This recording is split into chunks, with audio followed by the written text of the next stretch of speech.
The aftermath of this landslide can be seen some distance from the road. When part of the A68 was washed away during a torrent of heavy rain, Falladam resident Kevin Spence says it sent a tsunami through his garden and home, destroying everything in its wake.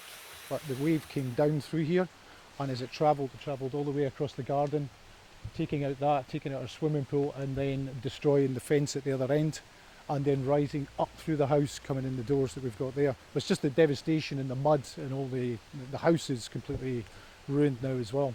We're now out for approximately 6 months. We've been here a while now and we've never experienced any flooding at all. The river comes up, as you can probably hear in the background just now, but not to the extent that we had on that day. I think it was purely the collapse of there and the head of water with the road coming down that's caused it to flow through at such a rate.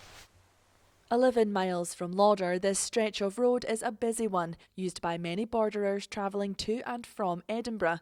2 weeks ago, thunderstorms battered our region and a significant part of the carriageway collapsed. Kevin's was one of several homes in Falladam that were flooded. Concerned about the safety of the road, some residents formed the A68 focus group some years ago. They've said they saw something like this coming. The main focus of the focus group has been safety.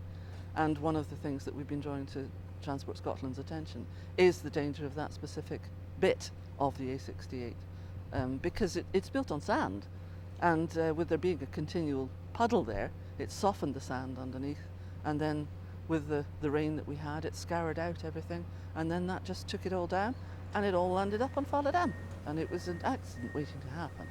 A spokesperson for Transport Scotland said, whilst the landslide at Falladam was unforeseen with no known road defects in the area that could trigger such an event, in light of recent weather events across Scotland, we will review whether further inspection and monitoring requirements are necessary to prevent damage to our assets during intense storm conditions. Recent events are a sharp reminder, they said, of the need to adapt our transport network to the effects of severe weather.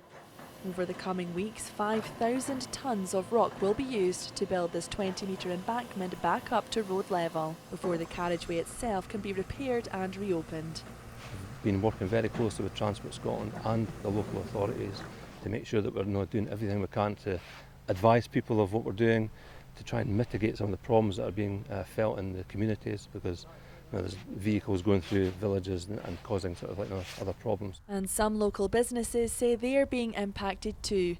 The Juniper Lee Inn has been fenced within the road closure, and the owner says that any passing traffic, which she normally relies on, is now being diverted. This is the quietest we've been, and after obviously the pandemic and reopening again, you know, it is a little bit quieter, but we'd expect more than this. I want to put more clear signs for the diversions, and even just a couple of signs on each road to say that there's still access to Juniper Lee. They should be letting the Juniper Lee customers through. Those affected say they hope that when the road is repaired, they're safeguarded from anything like this happening again.